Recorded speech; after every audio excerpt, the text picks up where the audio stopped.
All right, the few, the proud, and the way too bold. We are going to talk about how in the world I created that 3D text with a free application. So, let me show you this. I have this thing called SketchUp. I do have an AutoCAD here, so I can actually create DWG files, which you see up here in this right-hand corner. So this is going to get a little bit more specific. I'm going to jump through these a lot faster. This is going to be intermediate type of tutorial. Probably not advanced because I'm not going to get into some of the more advanced things, but I might. So if you guys do have questions, post them in the comments. I'm really active in there. But I'm going to go fast because this could potentially be long. So SketchUp is a free program. Go to www.sketchup.com. Download this. It works for Mac, PC alike. When you start a new file, it always has this little guy. I have a SketchUp Pro because when I was in college, I had that, but it is expired, so it doesn't really give me much. So here's what we're going to do. Don't create text within here because it doesn't really turn out that well.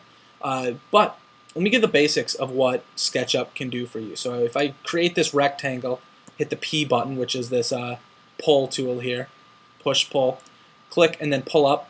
You can see that I can move it in different directions. I can actually do this, pull it here. Let's make this look really retarded. If I hit O, I can scroll underneath, hit the P button. No, I want the circle. If I create a circle here on the bottom, hit P, and then hold my mouse on this face, it's going to drag it to that face. So if, this could be some sort of dumb house thing. You can do certain things like this. So if I hit L, these are going to actually click to the midpoints. This green is one direction, red is another direction, and then blue is another. So it stays on those axes. So X, Y, and Z axes. So if I click here, click on the M tool, which is the move, click on this midpoint, and then hit the page up and down, it's only going to move on this blue axis. If I hit the other, like let's say the left arrow, it's going to move on the green axis only. That's going to be weird. Or red arrow is going to move here. Or right is going to move the red one. So if I do this, I can actually click this up. Let's do another line here. So click line, click the move tool, move this up as well. As you can see, I created a nice little house there. If I want to do another specific thing, here's this offset button. So if I just hit F on the keyboard, I can actually zoom this in. Then I can actually, look at this.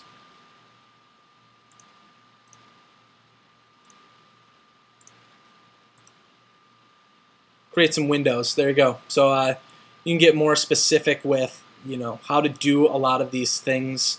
There's a lot of good tutorials. I'm not going to walk you guys through all of the specifics, but those are kind of the basics. So let's get into this thing. I'm going to click the select tool, select everything, hit delete. Control 1 will zoom up so that it's looking straight up. So hit Control 1. I'm going to go up to File here up at the top. I know you guys can't see that, but go File. Then I'm going to go to Import. Here's specifically what I'm looking for.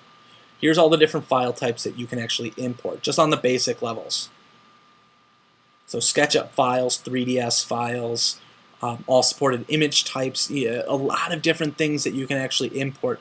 So you can actually make text within, it's not going to pop up, but Adobe Illustrator, save it off as a PDF, and you can actually import that text. It's not going to be as good because AutoCAD DWG files, those actually work as point-to-point lines, and a lot different than a PDF, which is vector files. This is higher quality vectors. So let's see here, desktop, YouTube's. I have a very specific file layout system that I continue to use here. So I just put this under the Adobe Illustrator files. Open this up, hit import. Now what it's going to say is there's 4 layers, 2D polylines, splines, all that fun stuff that I had created there. Now this is really small, so here, let's go ahead and zoom in. What these extras are is that the original logo had kind of these interesting effects over it. I'm actually going to hit Control 1 again. Actually going to click this tool and I'm going to delete these. Actually, let's go this way. Hit delete. Now, what you can tell is that there's actually nothing filling these in. So you see this dotted line that goes down into infinity there. Hit the L or the line tool here. Okay. Click point to point. Now we see that they're filled in. So let's click on these, hit M. I'm going to move them up, and I want them to be up a little higher. It doesn't really matter. I just like to work. I like to work on this side of these lines. It's just one of those things from habit when I was in college. Now this is really small.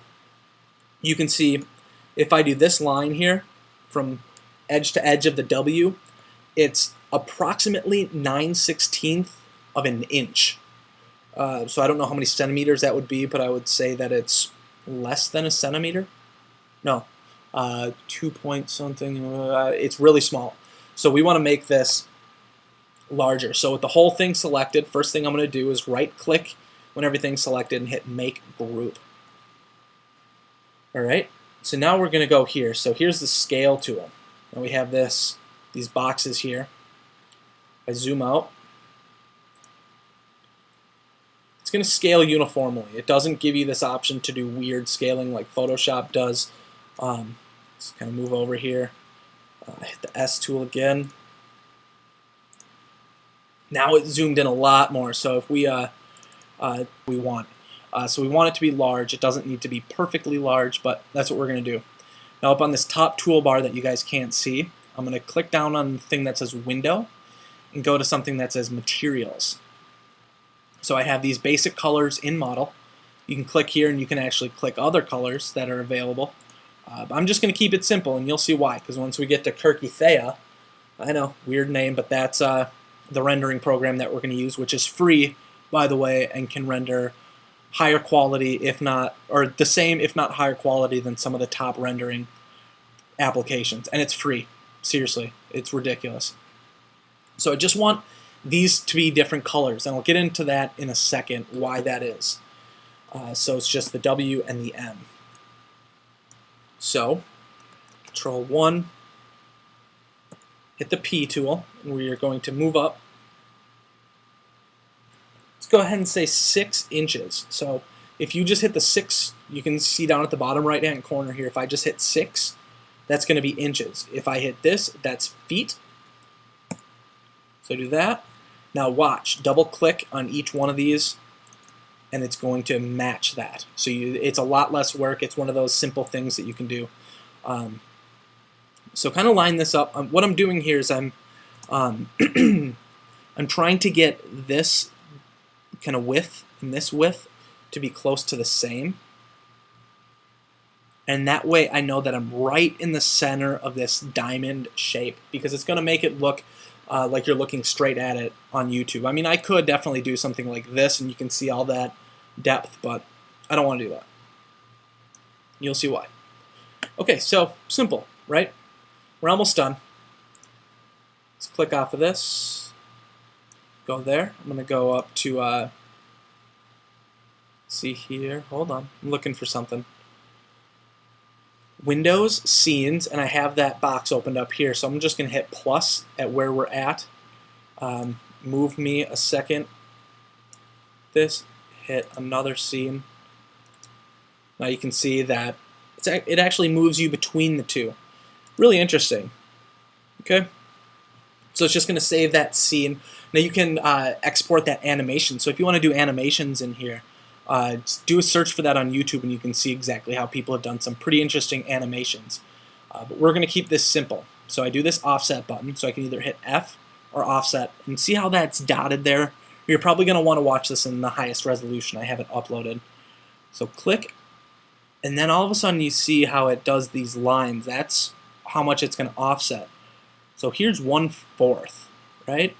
So let's just type that in before we click. Alright, simple as that. So I'm going to do the same thing everywhere. I'm just going to offset it by 1/4. Click, drag it in, 1 over 4. Well, why am I doing this, you say? Hit the Move tool, and we'll drag over this until we have this part selected. Hit click, click on it, do the page up and down button until you're able to pull that up, and that's what creates these angles. Now all you have to do is enter 1/4 again with all of these. Yep. You'll get used to all the little short commands.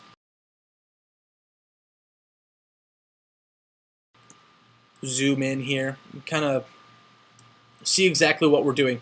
Let me show you an example of what I have done in the past, of how that actually comes into effect, where this actually becomes really interesting. So let me show you this. Alright, so I wanted to show you guys this. These are some renderings that I did in the past where I was kind of playing around with what my thoughts would be on an iPhone 5. So I created this model within, I actually created this model in SketchUp. Yep, just got as specific as I possibly could. Did that same thing here, so you can see that I just wanted to play around with what I thought the iPhone would look like. So this is the exact dimensions of what the current iPhone is, minus the circle here. I know it's not the highest quality render, but I was just going for some tests. So this is the current iPhone, exactly what it looks like. And I rendered this all within SketchUp, and then went into Kirky Thea to do these kind of more interesting effects. So it's really simple. You can do some kind of amazing things. So this is a more slimline design. Add the kind of the metal mesh here with the glass here on the top. And there you go. So you can create some really interesting, I guess, effects with these two applications. It gives you a lot of versatility. So let me get out of here and let's get back into the tutorial.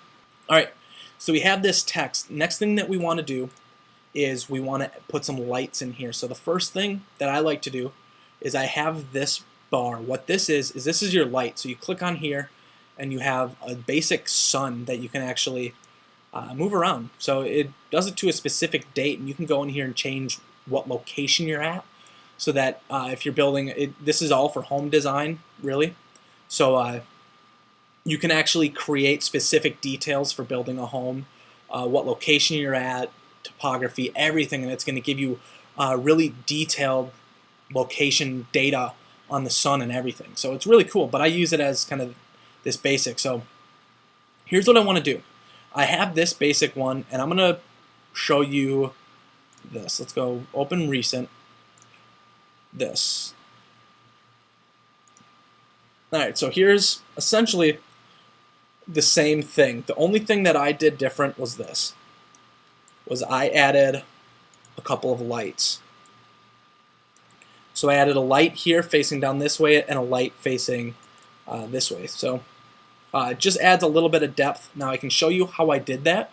If you go up to Window, go down to Components, go into Select here, and you actually have an area for light. So you can get specific detailed home lights that have already been pre-designed, this simple box light, and you can delete kind of the things around it. I always choose these ceiling lights because once you get into Kirky Thea, you can render it out the way that you want. So to render this out, select the exact scene that you want. Makes things simpler. Then you have to have it installed. There's tutorials on how to do this. I'm not going to link it because it takes a while. There's really specific things and I don't want to get it wrong. So go into Plugins, Kirky Thea Exporter, Export Model. Geometries, yes. Lights, yes. Clay, no. If I had something selected, let me just show you what that would do. Spacebar. Click on that. Plugins, Kirky Thea Export, Export Model. Export selection only? No. Always no. You want to export everything unless you've spent a lot of time doing a specific portion and just want to do that. But I already have it exported, so here's what's going to happen. Close this down. Alright, so here we are within Kirky Thea, 2008 Echo Edition. I don't really know what any of that means other than that this is free. So I should put a link to the website in the description. Here's what I have. So I've added a ground plane. So to add a ground plane to this, you just go to Insert Global, or Insert Model, apologies. basic primitives, and then ground plane. All of these basic primitives come with it. So put that in there, and it's simple. With this ground plane selected, so I can click on it, right click, apply a material. These are all for download on the Kirkithea website.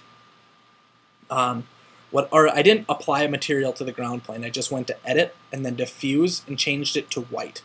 I know this is getting advanced, guys. I apologize. Remember, whenever you change a material, hit apply changes, close editor.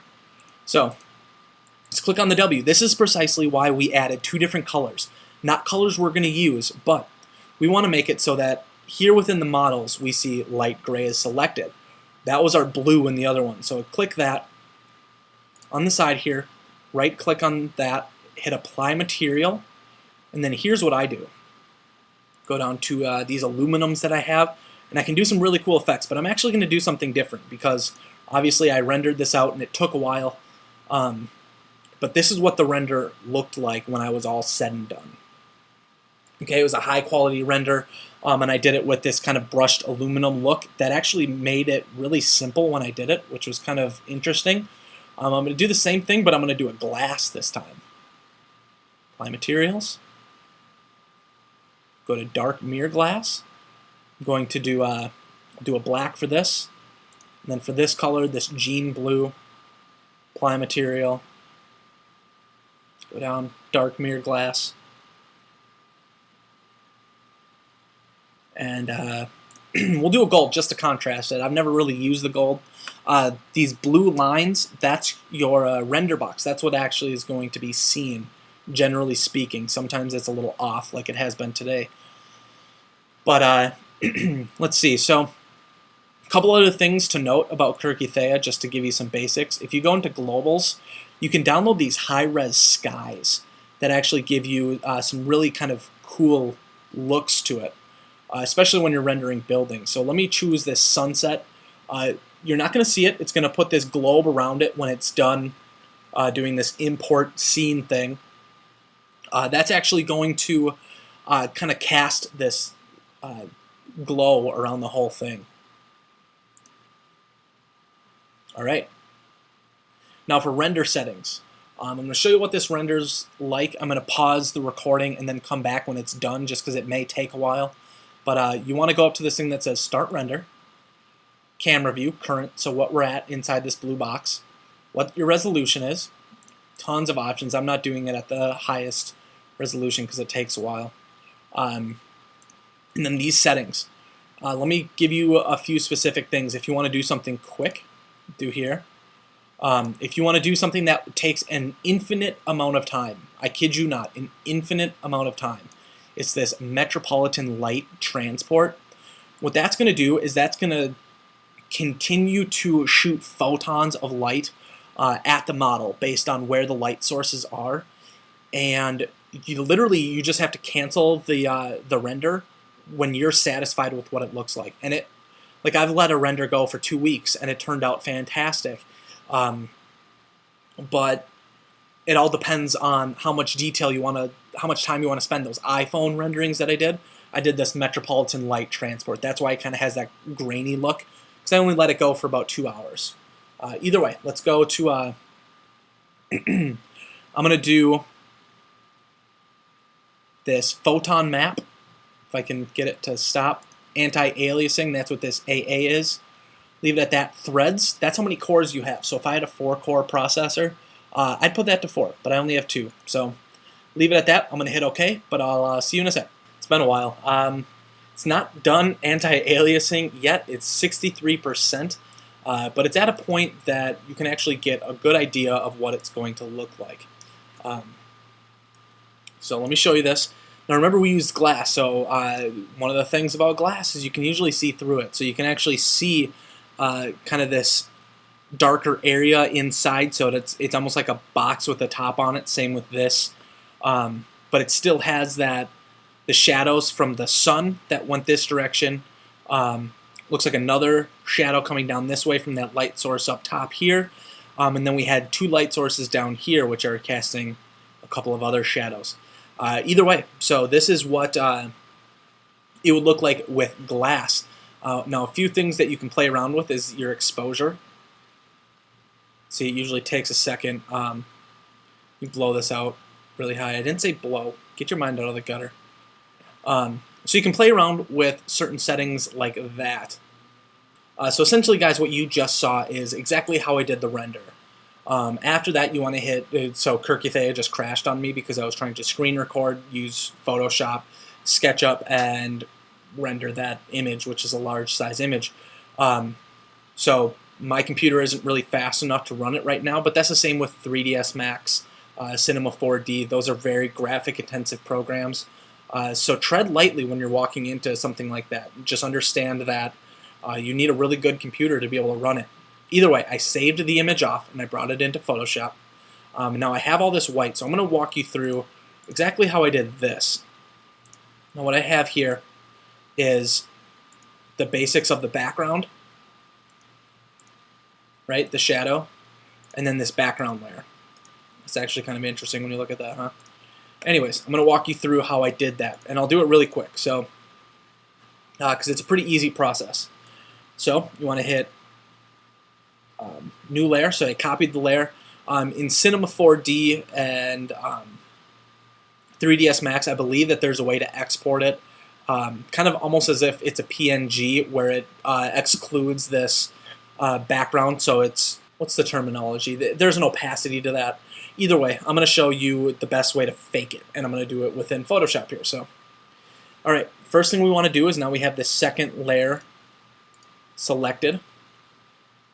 Go up to this tool, the magic wand tool. I'm going to select this white.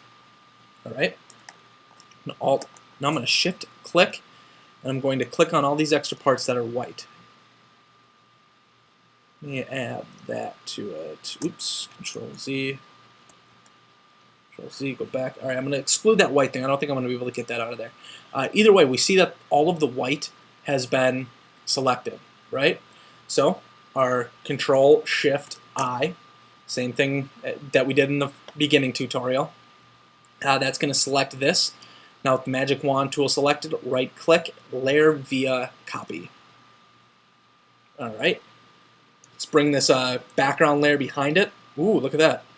So now we have this kind of crisp edge, fairly crisp for how much we're zooming in, edge of all of these shadows. Come on, figure your life out. All right. So what we want to do, I'm going to shut this background off again. We're going to work with this. And what we want to do is we want to select all of these shadows. We can't select them individually, but here's what I'm doing. So with the magic wand tool selected, you have this tolerance tool, anti-aliasing, contiguous. And I could sample all layers, but I'm only working within one. So we want to select tolerance here. Keep it at 20. I raised that up. Normally it comes preset at about 5. I raised it up because, let's put that back to 5 and click here. So it only selected this little portion because what it's noticing is the area that I clicked, this is slightly different and so is this. So it only selects that portion. So if I hit Control D, turn the tolerance up to 20, trial and error to get that number, boom, it selects that. So now we hold down Shift, and all we're doing is we're selecting all these different areas. And we're going to go through until everything is done. All right, really quick, I'm going to kind of pause in between what I'm doing here. If I click on this, notice how it didn't add that. Another thing that you can always do too is right-click on there and say similar, and it's going to select all the similar colors. Control Z. But I'm on this dark color, so it's thinking it's black because of the tolerance. So just keep that in mind that you can do select similar. I'd work more with colors like this. Boy, see you in a sec.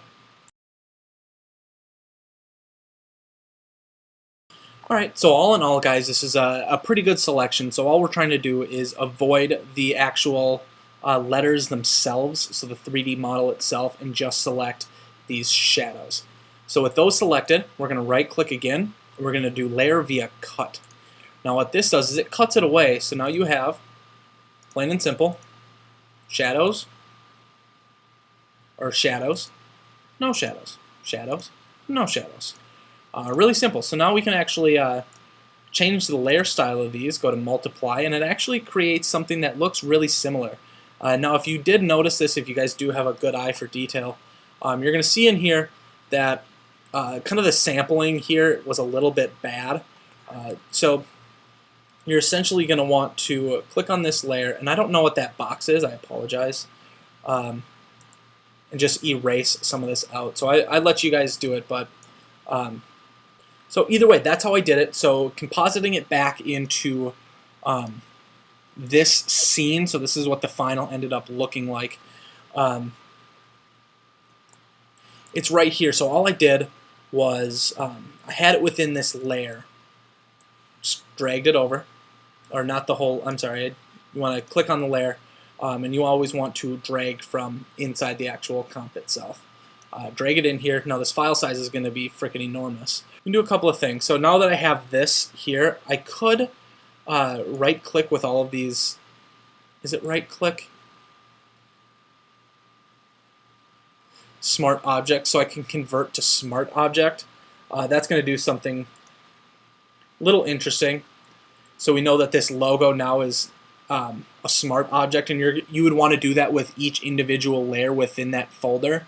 What a smart object does, if you guys aren't familiar, is a normal image, if you make it really small like this and hit enter, let me just give you an example. Alright, so see how that's pixels there, and you can see the individual pixel base. See how this has been pixelated because of how much I shrunk it down to fit there? See how much this is pixely too? Yeah, it's a bit of a pain. One of the things you will notice is if I click on this logo, which is this one, and we zoom up, alright, see how it's pixely, hit enter, it's still going to be pixelated. Because it's not a smart object, it's trying to enlarge the size, and it does this kind of gradient effect within there. That's all because I chose to not convert that to a smart object. So if we bring this back up, so roughly the same size here, hit enter.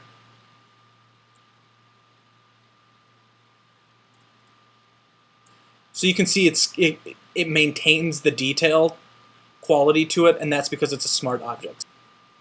Alright guys, so hopefully you enjoyed this little tutorial on how I did this. I'm going to add something special that I didn't really tell the original stream.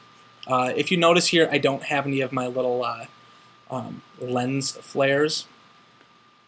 And I'm going to show you guys precisely how to add a lens flare to the back of this and make it not look like it's a simple out-of-the-box Photoshop lens flare. So if we go down here, I actually have them turned off.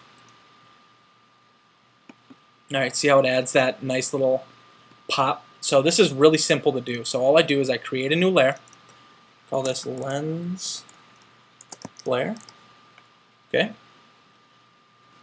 Hit D, and that changes the colors back to their original. Could have hit G there. So now with that lens flare layer selected, I'm going to fill it. Now it's quite simple. All you do is go to Filter, Render, Lens Flare.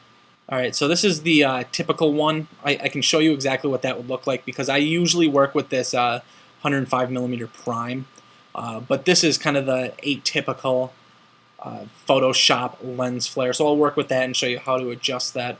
So I kept it on a vertical track, which means that from here to here is essentially vertical. I don't care if it was placed right at this time, and this is why. So go to Normal. Always with lens flares, you want to go to Overlay. Overlay? No, that's not right. Screen. I always get that wrong. I always make the mistake at first. So by hitting Screen, it takes the black out of it, and you just get this kind of cool effect. So let's show you precisely how I would edit this to make it a little bit more unique, a little bit more futuristic. You could spend a lot of time editing the lens flare, or you can hit Shift and drag up on this little side part here. Alright, so already you can see that what we've done is we've kind of compressed it into this really cool effect. So let's shrink it down a little bit more, hit enter. The thing that I would probably want to do to this is go Filter, Blur, and then I'm going to go to Motion Blur. I'm actually going to put it at 0, bring the distance down a lot. So, I mean, it's really not meant to be anything crisp or neat. It just creates this kind of really interesting effect. So if we take this, put it maybe right here, so it's right on that edge. It actually, I mean, it looks interesting up on, like up top like this. Kind of creates this neat little glow, and then I can probably take care of some of this stuff. So if I hit E, bring up my eraser, erase some of this edge stuff. I mean, it does look interesting floating there. I generally speaking don't like to put it like that. I like to accent it below everything. But for the sake of this tutorial, some people are going to ask if they didn't watch this, really, how the hell did you add that nice little glow there? So I'm actually going to leave this in there. I think I might color code it to look more of that blue. So to do that, I can either hit Control M, which is your curves, or Control L. I don't think I want to do that, so I'm actually going to hit Control U, or Command U, depending. Go to Colorize. All right, let's go over to a blue color here. Bring the saturation up, a little bit more blue. Drop the saturation down just a little bit. Alright guys, I'm going to call that a day. I'm going to go ahead and say that I'll put a link on the description, or in the description, on how to create this little middle section, how I did that, and then just the basics of compositing this. But if you guys are watching this video, you have seen that. I would appreciate it if you went back to the original video and you know, put some comments in there, a rating, things like that. I really do appreciate it. I know everybody says that, but it just keeps me in check so that I know if I'm entertaining you guys, because that's really why I'm here.